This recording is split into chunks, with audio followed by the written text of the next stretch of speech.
Et le peuple de Dieu. Amen. Amen. C'est une bonne journée ce matin. C'est par sa grâce.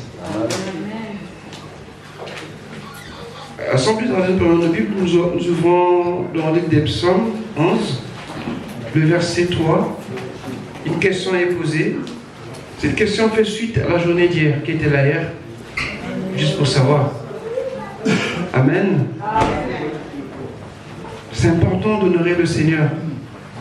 En disant que samedi c'est un jour où nous célébrons le Seigneur, nous devons vraiment honorer le Seigneur.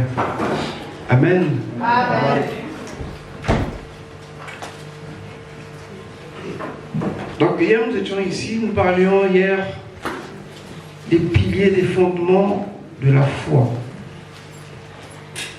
Parce que la foi que nous avons est basée sur la confiance en Dieu par rapport à sa parole, à l'écriture. Ce que sa parole déclare suffit pour nous donner la foi. Et nous gardons cela. Et ce n'est pas toujours évident. Et on a vu que dans le mot foi ou confiance, il y a 4 aspects que nous devons intégrer dans notre façon de vivre, de traverser les épreuves, qui constituent pour nous des fondements, des bases solides pour notre foi. Alléluia. Amen. Et juste pour rappeler, nous parlions du refuge. Dieu est un refuge. Sa parole est un refuge pour nous. Ensuite, nous parlions aussi de la confiance. Alléluia. Amen. Tout ça, c'est dans la confiance. Un abri. Dieu était un abri, un rempart, un lieu où on peut avoir la sécurité. Alléluia. Amen. Et aussi, nous rappelons que Dieu, sa parole pour nous, c'est aussi un lieu de repos. On se repose sur sa parole. Ce que Dieu dit, on le prend, on l'accepte. On a confiance, on a foi. Et on laisse les choses se dérouler parce qu'on a confiance que ce que lui, il a dit, il a même de l'accomplir. On est comme un enfant, c'est vrai, on est au repos. Et enfin, il était question de s'appuyer. Alléluia. S'appuyer avec conviction, avec fermeté sur la parole de Dieu. Et le dernier aspect, c'était l'attente. Amen. Attendre de Dieu. Pas de quelqu'un, mais de Dieu. Et donc, ce sont des piliers, ce sont des fondements qui nous permettent de tenir dans la vie chrétienne. Mais, en rentrant, je me suis posé la question. Et c'est ce que nous voyons dans le psaume 11, le verset 3. J'ai discuté hier avec une bien-aimée sur la parole. Il disait que moi, parce que c'était bien de continuer. Je disais, mais continuer, c'était assez suffisant. Mais non, il fallait continuer. Et en priant, les soins des cœurs qu'il fallait justement continuer. Parce que c'est important. Les bases sont là, mais il n'y a pas que les bases. La vie continue. Alléluia. Amen. Et il peut se passer, ou se produit beaucoup de choses au cours d'une vie ou de ta vie.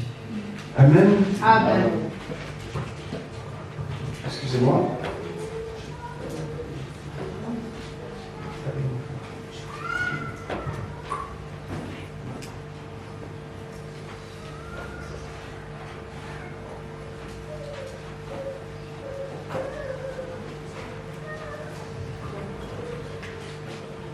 Qui a trouvé le psaume 11, le verset 3?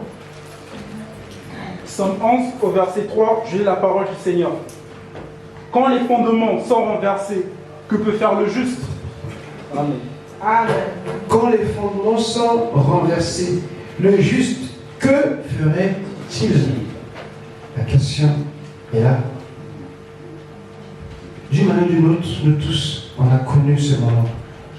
On se dirait, qu'est-ce qui ne va pas? Mais pourquoi ceci? Pourquoi cela? Mais Seigneur, je ne comprends pas. Ah oui. La foi, ce n'est pas la fiction, c'est la réalité. Amen. La foi, ce n'est pas quelque chose d'une maison dorée, non. Alléluia. Amen. Et j'aimerais juste, pour introduire mon message, Quand on comprend la notion du juste, quand on parle du l'Ancien Testament, dans le Nouveau Testament, il n'est pas que juste, mais il est question du disciple ou du chrétien ou du frère. Mais les deux, c'est la même chose, juste question de langage. Dans l'Ancien Testament, ils n'avaient pas la révélation complète que nous avons dans le Nouveau Testament. Et le juste, c'est comme pour nous, le chrétien. Mais quand nous lisons Proverbe 12, le verset 21, et le psaume 34, le verset 20, il y a une grosse différence. Il y a une sorte de contradiction qui est là.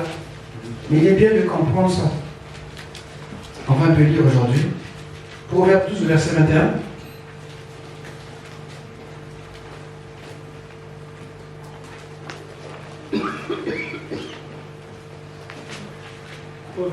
Proverbe 12, verset 21.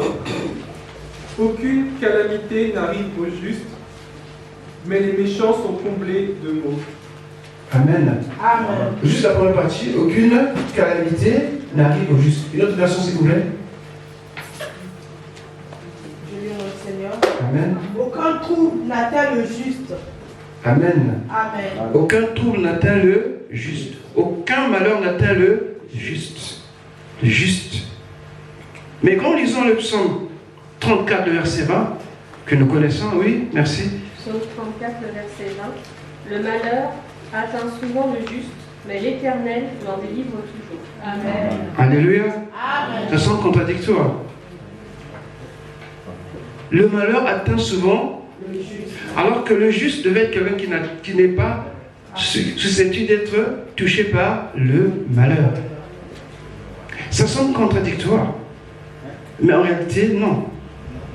Pourquoi? Parce que dans la pensée du juste, dans cet testament, c'est pareil comme nous. Nous prions, nous avons un Dieu, un Dieu puissant, mais cependant, nous avons des fièvres. Alléluia. Amen. Nous avons mal à la tête quand les factures arrivent à la fin du mois. Nous avons certaines situations qu'on n'est pas dit, mais pourquoi? C'est la même chose, c'est la même configuration. Le juste dans cet testament, c'est le chrétien du Nouveau Testament. Sauf que dans l'ancienne alliance, le juste, c'est quelqu'un qui avait foi dans les sacrifices pour son rachat qu'il faisait, était déclaré juste sur la base de ces sacrifices qui parlaient de Jésus. Amen. Amen. Mais pour nous, Jésus était déjà venu. Et nous regardons en arrière. Juste regarder vers l'avant où la croix devait se manifester. Donc c'est juste la position qui change. Mais la réalité reste la même. Ce qu'ils ont vécu, ce que nous vivons aujourd'hui, c'est pratiquement les mêmes réalités. Alléluia. Amen. Je sais que le juste affiche une attitude de foi, c'est-à-dire dans la déclaration, en dépit des situations ou des circonstances difficiles. Parce que se projette dans la victoire. Et pour ramener cette double réalité, nous avons un verset célèbre que nous connaissons, le 123. Le premier verset dit quoi? Oh, je veux bien vous entendre, s'il vous plaît. Amen. Amen. Vous voyez ce qu'il dit David? Je ne manquerai de rien. Et quoi donc? La vie n'a pas épargné David. Il n'y a personne dans la Bible qui a connu autant de problèmes que David. Alors qu'il dit que je ne manquerai de rien. C'était une confession, une proclamation, une foi qu'ils affichaient en Dieu. Et c'est comme ça qu'il faut voir les choses. Mais ça peut mal se passer, mais que ta foi soit ferme. Amen. Ce que ça veut dire, David a eu des problèmes. Même son fils a voulu le tuer pour le pouvoir. Alléluia. Amen. Saül l'a combattu toute sa vie presque. Il n'a pas été épargné par la vie. Mais il a dit que je ne manquerai de rien. Et quand nous voyons cela, nous comprenons que la foi, bien aimée, c'est quelque chose que chacun de nous doit. C'est une portion que Dieu nous a déjà donnée. Je ne parle pas de la foi dans le sens que Dieu te dit une fois qu'il nous a sauvés. Là, il n'y a pas de problème. Nous sommes tous sauvés. Mais dans les situations, les épreuves, chacun nous manifeste une certaine foi. Et c'est là la différence. Amen. Plus que tu es avec le Seigneur, et plus que ta foi est ferme. Moins tu es avec le Seigneur, et bien ta foi est comme ça. C'est aussi simple. Il y a un phénomène qu'on appelle, c'est biologique, un chimiotaxisme de contact. C'est-à-dire, il y a des vies, il y a des formes qui sont tellement ensemble qu'ils finissent par se ressembler. Ce sont des mimétismes. Alléluia. C'est pareil avec Dieu. Plus que tu es dans la procédure, plus que tu fais, plus que tu es dans la victoire. Tu ne vois pas les choses comme les autres voient. Même dans la difficulté, c'est ce que David dit, je ne manquerai de rien. Parce qu'il était souvent, toujours dans la présence du Seigneur. Qu'en est-il de toi, bien-aimé? Où te trouves-tu en ce moment? Est-ce que tu es loin de Dieu ou tu es proche? Il y en a qui évaluent, tu es peut-être à 10 mètres, 7 mètres, peut-être 30 km. Alléluia. Amen. Parce qu'il y en a qui viennent souvent à l'église le 31 décembre. Et toute l'année, on n'en voit personne. Mais aujourd'hui, je vous dis une chose, que la foi a des fondements. Mais ces fondements peuvent être ébranlés. Alléluia. Amen. Quand les fondements sont renversés, le juste, que ferait-il? Je crois que vous vous rappelez de Matthieu 7, le verset 24 à 26.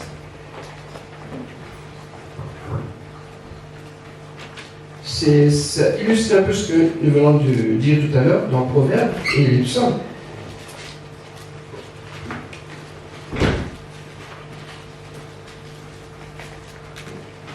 Matthieu 27, 24 à 26. Alors j'aimerais que tout le monde participe, ça serait bien. Si tu as trouvé, tu peux dire, on est libre. Alléluia. On est libre. C'est Matthieu 7. Oui, c'est bien ça. Matthieu 7, 24 à 26. C'est bien, merci beaucoup. Pardon. C'est pourquoi quiconque entend ces paroles que je dis et les met en pratique sera semblable à un homme prudent qui a bâti sa maison sur le roc. La pluie est tombée, les torrents sont venus, les vents ont soufflé et se sont jetés contre cette maison. Elle n'est point tombée parce qu'elle était fondée sur le roc. Mais quiconque entend ces paroles que je dis et ne les met pas en pratique sera semblable à un homme insensé qui a bâti sa maison sur le sable.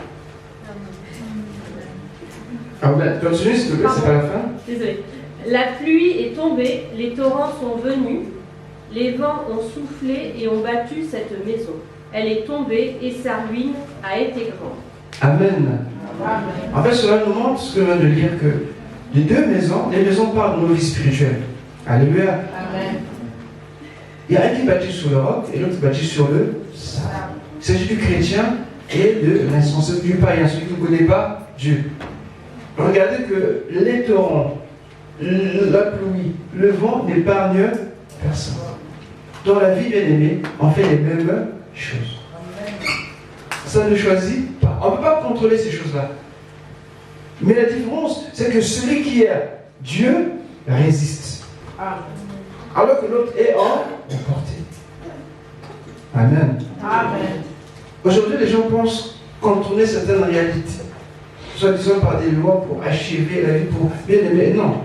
Celui qui connaît Dieu n'a pas le temps de se préoccuper des choses-là. Mais il y a des situations qui font aujourd'hui que le chrétien puisse traverser des moments difficiles. C'est peut-être que le vent, la pluie, le torrent, mais tiens ferme. Amen. Parce que si tu laisses déborder, eh ben, tu vas être emporté et la ruine sera grande. C'est ce que nous veut nous dire Proverbes et Psaumes. C'est toujours pareil. Mais la différence, c'est le roc. La différence, c'est la foi. Sur qui tu as mis ta confiance? Est-ce que sur les hommes ou sur le Seigneur? Est-ce que dans la situation, tu comptes plus sur les hommes ou bien sur le Seigneur? Que ferait le juste quand les fondements sont renversés? Ici, dans le contexte du psaume, il s'agit d'un constat que David fait ici. Parce que c'est David qui l'écrit. Il remarque une chose que dans la société là où il est, alléluia, malgré que c'est une société théocratique, c'est-à-dire c'est Dieu qui est le roi, mais les gens sont mauvais, sont méchants. Ils se livrent au péché, ils se livrent à l'injustice et dans d'autres vices. Alléluia. Et ils se demandent, dit, mais une nation comme ça, qui est conduite par Dieu, ne veut pas vivre ces choses. Et le juste, que peut-il faire si les fondements, si ceux qui sont censés représenter la justice n'obéissent plus à la loi? Amen. Et qu'est-ce qu'un homme seul peut faire quand de plus en plus tous font les mêmes choses? Maintenant, si je le tourne, je le ramène ici, par rapport à la parole d'hier, par rapport au message d'hier, concernant la foi, je peux expliquer ça comme ceci, que dans la vie bien-aimée, où que tu sois, tout ce que tu peux faire, tu n'es pas épargné par certaines les circonstances, les aléas de la vie ne choisissent personne. Et alors que ferais-tu? Alléluia. Je prie, je loue, je fais, mais ça ne va pas toujours. Mais pourquoi? Parce qu'il y a des situations, il y a des choses que je qualifierais, j'ai demandé hier le terme médical, je ne sais pas si vous connaissez ça, des ALD, je crois que c'est ça, c'est bien ça? ALD, ça veut dire quoi? C'est quoi ALD, vous connaissez? Amen. C'est bien ça. Affection de longue durée. C'est un terme médical. C'est-à-dire, une maladie qui dure longtemps. Parfois même, ça finit par vous emmener. Voilà. Mais le chrétien aussi n'est pas épargné par ces choses. Je vous le dis. Alléluia. Mais comment faire face à cela? Oui, ça peut ébranler ta foi. J'ai prié, j'ai gêné, j'ai intercédé, j'ai fait de retraite. Mais ça ne marche pas. Ta foi est mise à mal. Je te pose des questions. Eh oui. Tes fondements sont à ce moment-là ébranlés. Tu dis que Dieu est mon appui, Dieu est mon repos, Dieu est mon appui, Dieu est mon refuge, il est mon espérance. Mais je ne vois toujours rien. Et ça fait que s'empirer les ALD. C'est pas seulement là-bas à l'hôpital, hein. Même spirituellement parlant, nous en avons ici aussi à l'église. Des choses qui durent longtemps. Parfois on devient même insensible. On va prier parce qu'il faut juste prier. On devient comme des fonctionnaires de l'église. Pas de passion, pas d'amour. On va juste parce qu'il faut qu'on nous voie. Mais Dieu, tu veux tel que tu es. Dieu veut que tu manifestes ton amour, ta joie, ta reconnaissance. Même quand ça ne va pas. Servons par le Seigneur du bout des lèvres. Parce que Dieu voit nos cœurs. Il disait que ce peuple moulant de lèvres de son cœur est loin de l'or. On ne sait pas ce qui se passait. Est-ce qu'il y avait des situations, des problèmes qui n'étaient pas réglés? Dieu le sait. Alléluia. Amen. Les ALD, il y en a aussi spirituellement. Et ce sont surtout ces choses-là qui mettent à mal notre foi, qui viennent bousculer, ébranler nos fondements. Dans la Bible, il y a des gens qui ont connu ça. On peut les citer. Si je peux citer un que vous connaissez bien, c'est un couple. Vous connaissez la sœur Sarah, le frère Abraham. Alléluia. Amen. Pour avoir Ismaël, d'abord Ismaël, il a mis 90 ans. C'est à 90 ans qu'il a eu Ismaël, donc tout ce temps.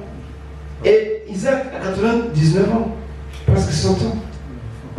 Alléluia. Amen. Et Sarah également a vécu longtemps avec cette situation. Si bien qu'elle a même recordé que tu vas enfanter.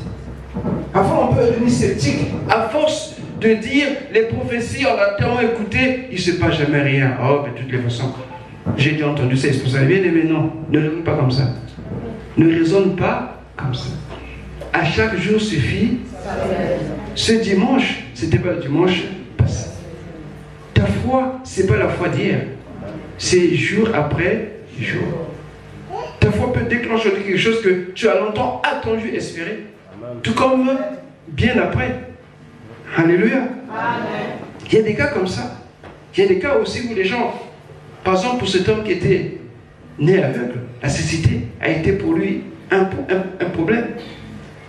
Et d'autres aussi, peut-être que des blessures morales ou psychologiques, le cas de Dina, le cas de Tamar. qui ont été abusés. On ne parle pas comment c'est passé après, mais ça a dû faire mal. Ça peut affecter toute une vie. À ce moment-là, il me dit, mais la foi, elle est où? Alléluia. Avant, parce qu'on a la foi, les choses vont se passer comme avec une baguette magique. Non. La foi, c'est la réalité. Aussi dur qu'elle soit, mais avec Dieu. Avec Jésus. Quand tu es bâti sur le roc, quand les fondements sont bien placés, ça peut être ébranlé. Les situations, on ne les maîtrise pas. On les calcule, on ne les contrôle pas. Le jugement, la plupart comme du jugement, on ne contrôle pas cela, l'ennemi. Je parlais il y a quelques jours à pasteur René, où il y a eu un moment ici en France, quand il y avait des problèmes, la faute au gouvernement. La pluie et l'inondation, c'est le gouvernement. La neige, c'est le gouvernement. Le soleil, c'est le gouvernement. Il dit, mais qu'est-ce qui se passe ici? On veut à tout prix un bouc émissaire. Avant, les chrétiens sont comme ça. Parfois, ce n'est pas toujours le diable. Je ne dis pas qu'il est innocent. Alléluia. Mais il y a des choses aussi, parfois, il faut voir la réalité en face et agir avec. Mais la foi est suffisante. Amen. Nous avons la foi pour triompher. Amen. La foi, ce n'est pas pour être vaincu, mais c'est pour triompher. Amen. Et on ne triomphe pas en étant dans son fauteuil. Alléluia. C'est dans le combat. C'est au fond. Il y a des maladies également. Il y a des handicaps aussi. Cet homme qui était couché 38 ans, qui attendait la guérison, c'était difficile pour lui. Alléluia. Amen. Il y a des violences aussi parfois qui sont faites. Et parfois tu peux être agressé moralement. Tu vois pas Jésus le démon. Parfois c'est un collègue. Il y a des choses comme ça qui arrivent. Chaque jour, chaque matin, c'est la même chose. Parfois quand tu vas au travail, tu ne veux même pas aller. Parce que tu sais qu'un tel est là, ça va mal se passer. Mais à ce moment-là, j'ai prié, j'ai jeûné, mais pasteur, qu'est-ce qui se passe? Mais Dieu est où? Dieu est là. Amen. N'abandonne pas, tiens ferme. Comme on l'avait dit, que ferait-il? Eh bien oui, que ferait-il? Dieu dit quoi? On va lire Hébreux 10. Hébreux 10, verset 38. Avant qu'on puisse lire, je veux aussi signaler quelques aspects aussi de ces ALD, notamment dû aussi aux maladies professionnelles. On en a beaucoup aujourd'hui. Depuis que tu as commencé à travailler, c'est les maux de dos, les douleurs musculaires, les crampes, la tension, les ulcères, les vers. Donc, toutes ces choses-là, parfois ça peut s'étaler sur une durée. Alléluia. Mais ça ne veut pas dire que Dieu n'est pas là. Dieu est là. Tu affrontes avec la foi. La foi, ça ne veut pas dire que tu vas rester à ne rien faire. Non. S'il y a des choses à faire, tu le fais. Mais toi, tu sais que tu comptes sur le Seigneur. Amen. Quoi qu'il arrive, tu restes inébranlable. Amen. Aujourd'hui, c'est devenu tellement courant que ça semble ne plus choquer. Le stress, ça veut dire des douleurs. Parfois, on se dit, mais où est-ce qu'on va? Alléluia. Amen. Ce qui était censé nous faire du bien devient, voilà, des choses qu'il faut craindre, qu'il faut même éviter, alors que ce n'était pas comme ça. Au départ, quand on va travailler, on est dans la joie. Mais maintenant, là, c'est compliqué. Quand tu vas travailler, eh bien, sache que dans 2-3 mois, dans 1 an, tu reviens avec une maladie. Alors, il faudra cesser de travailler. Il faut travailler. Alléluia. Amen. Tu vas te marier, tu es content. Ok. Après 5 ans, maintenant, tu dis, ah, si je savais. Alléluia. Amen. Parce que la belle famille stresse. De deux côtés, on ne sait plus. Tu dis bonjour, il ne faut pas dire bonjour. Tu dis bonjour, tu dis pas bonjour, mais qu'est-ce qu'il faut faire? Alléluia.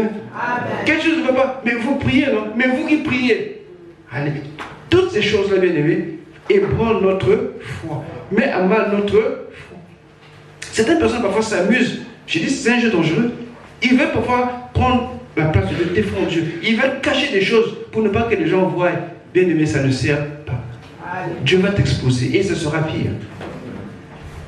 Ah, mais tu vois un tel, je me cache que pas. Ce que tu es, sois tel que tu es. Amen. Dis ce que tu es. Amen. Qui sait que dans cela que Dieu va intervenir? Alléluia.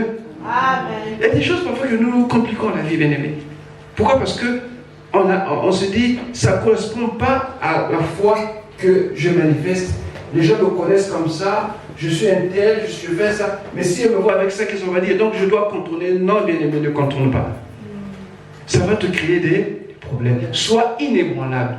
Tu sais en qui tu as cru, tu as sa parole, tu as son esprit, tiens ferme. Lis la parole, médite-la nuit et jour. Viens au réveil de prière.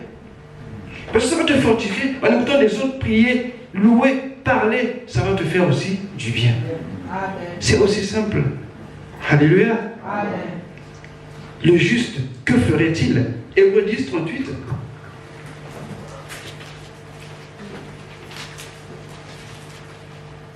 Ce sont des mots qui nous viennent droit de Habakkuk 2, le verset 4. Mais on va prendre Hébreux 10, verset 38. Hébreux 10, verset 38. Et mon juste vivra par la foi, mais s'il se retire, mon âme ne prend pas plaisir en lui. Amen. Amen. C'est le Seigneur qui parle. Mon juste vivra par la Foi. Il n'y a pas d'autre solution, bien-aimé. Il n'y a pas d'autre solution. Mon juste vivra par La foi. Parce que Dieu nous donne la foi, il sait pourquoi. En fait, pour chacun, Dieu a mis une limite ou un point d'arrivée qu'on est censé atteindre. Alléluia. Amen. Dieu nous a équipés, il nous a tout donné, il sait qu'on va y arriver. Mais parfois, par orgueil, par désobéissance, on ne veut pas, on lâche. Mais Dieu, ça ne lui fait pas plaisir. Pas du tout, parce que ce n'est pas ça ce qu'il a prévu. Quand nous avons nos véhicules, par exemple, c'est parce que ça parle tout le monde des véhicules. Le compteur va jusqu'à 220.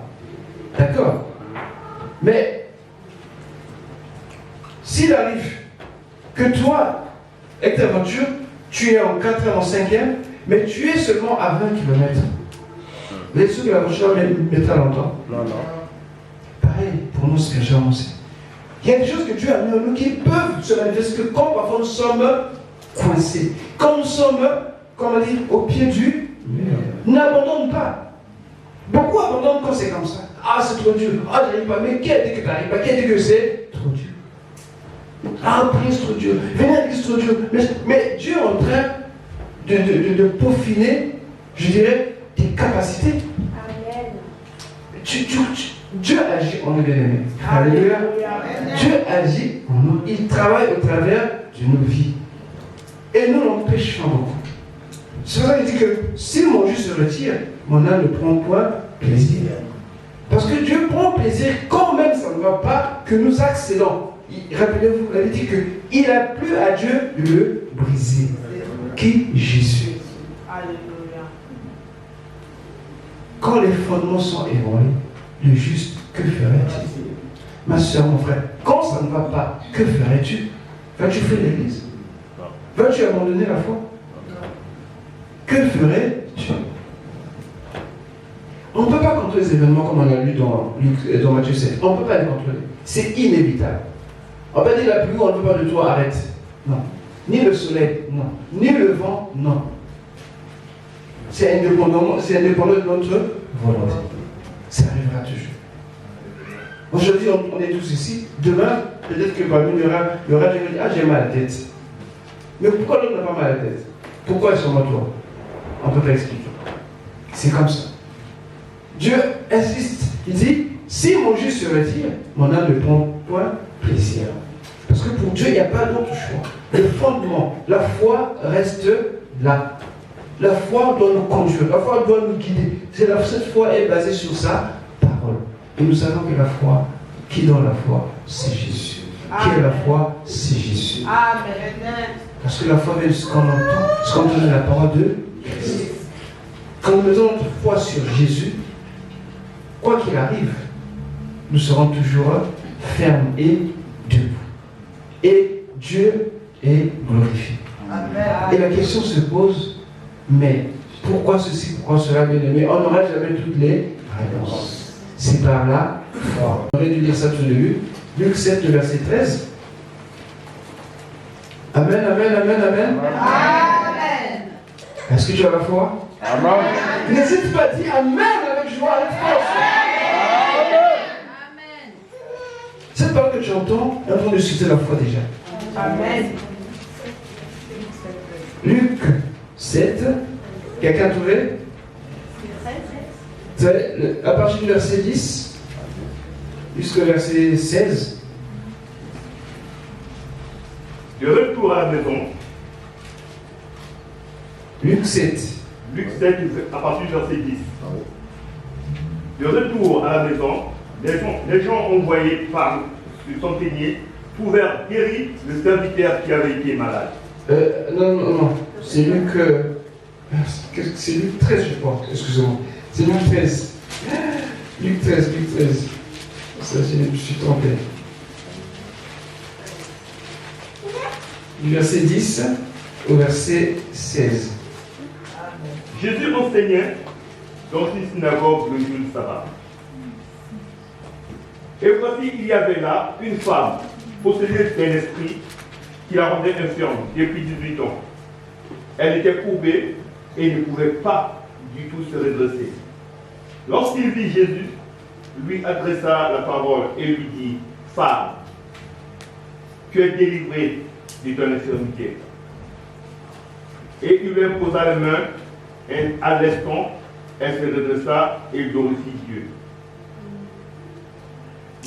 Le verset 16, directement. 16. Et cette femme, qui est une fille d'Abraham, et que Satan tenait liée depuis 18 ans, ne fallait-il pas la délivrer de cette chaîne le jour du sabbat? Amen. Amen. C'est une délivrance quelque peu particulière. De délivrance que nous avons l'habitude de voir ou que Jésus fait. Ça se passe dans une synagogue. Et cette femme était là. C'était un jour de prière chez les Juifs, donc un jour de sabbat ou Shabbat. Mais pour nous, ça correspond au dimanche. Amen. Amen. Cette femme était là, écouter la parole. Et quand Jésus était en train de certainement de parler, son attention va être attirée par cette femme. Et Jésus lui adresse la parole. Il dit, femme, tu es délivrée de ton infirmité. Jusqu'à là, on ne sait rien de la femme. C'est vrai que Luc nous présente la femme dans le verset 11. Et la raison du chef de la synagogue qui est indigné, au lieu de bénir Dieu pour sa guérison, cette délivrance, tellement qu'il est légaliste, il dit non. Ça, c'est le cœur de l'homme. Au lieu de se réjouir d'une délivrance qui s'est opérée devant lui, il veut faire un procès à Jésus d'avoir guéri un jour de sabbat. Ça, c'est le cœur de l'homme. Il y en a qui n'arrivent pas à se réjouir quand l'autre est béni.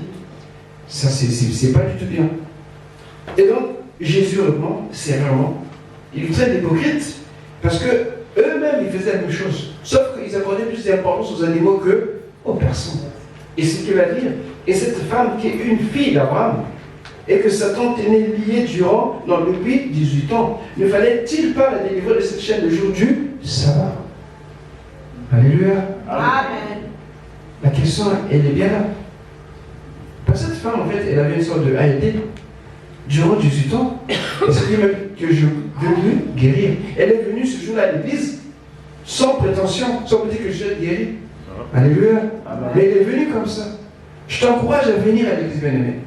Tu sais pas ce que Dieu peut faire ce jour-là. Amen. On n'a pas demandé à Jésus de guérir cette femme, mais de lui-même. Ça parle de la souveraineté de Dieu. Dieu te connaît, Dieu nous connaît. Il sait à quel moment il peut agir. Seulement soit tous dans sa présence. Et oui, c'est important. Hier, je disais qu'il y a certains maladies qui nous quittent. On ne s'est même pas rendu compte. Amen. On a oublié. Mais Dieu est passé par là. Amen. Parce qu'il n'a pas parlé. Parce que nous voulons quand Dieu agit. En fait, nous avons des fois par la foi qui, plus ou moins spontanée, on est content. Mais quand ça se fait sur une longue durée, on oublie. Pourquoi? Parce qu'on veut toujours le sensationnel. Dieu, parfois, c'est un gentleman. Amen. Parfois, il agit en silence. Et cette femme n'a rien demandé. Alléluia. Amen. Elle écoutait Jésus. dans son état, elle est demandée. Mais on apprend que Satan l'a tenu lié. Mais Satan n'a pas été chassé ici. Jésus n'a pas chassé un démon ici. Il n'a pas non plus pris autorité comme on le ferait toi et moi. Il a juste imposé la main. Il a déclaré qu'il était délivré. Amen. Simplement. Aussi simplement. La maladie qui te fait mal depuis longtemps, parfois de manière simplement, Dieu peut l'enlever. Amen. Sans même te dire que va jeûner, va faire ça, simplement dans sa présence, les chaînes peuvent tomber, peuvent être brisées. Dieu nous aime et il nous connaît. Et quand nous voyons le cas de cette femme, seulement ce que je peux dire, c'est que Dieu, quand il veut agir, bien aimé, ici, on n'a pas demandé à cette femme si elle avait la foi, remarquez bien. D'autres fois, il dit, ta foi t'a sauvé ou t'a guéri. Mais ici, rien de tout ça. C'est la souveraineté de Dieu. Il ne faut jamais l'oublier. Dieu n'agit pas toujours comme nous voulons qu'il le fasse. Parfois, on fait tout un cinéma pour pouvoir agiter, toucher, tomber. C'est parfois inutile. Faisons simplement confiance au Seigneur. Écoutons sa parole. Il a dit priez, prie simplement. Crois tout simplement. Amen. Mon juste vivra par La foi. Alléluia. Amen. Que le Seigneur soit béni. Amen.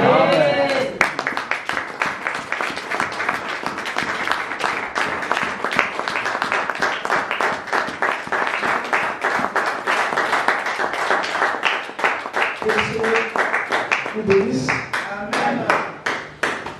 Juste avant de terminer, l'Esprit m'a à cœur de prier. J'aimerais prier pour tous ceux qui sont dans cette situation-là.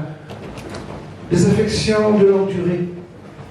Tous ceux qui ont ce genre de situation à l'aimer. Je vous prie de vous avancer.